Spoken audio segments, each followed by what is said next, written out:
छड़ी के साथ मैंने नीचे गिरा रहा हूँ, ये आप देख रहे हैं। तो बच्चे जो है नीचे से इकट्ठे कर रहे हैं, जामुन नीचे गिरे हैं, ये आप देख रहे हैं, ये आप देख रहे हैं। तो छड़ी के साथ नीचे बच्चे जो हैं वो जमा कर रहे हैं। बेटा सब का जमा कर लो।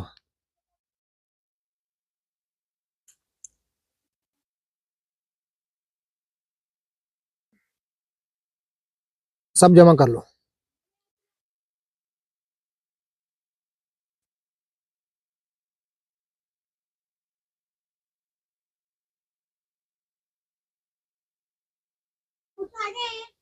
हम्म।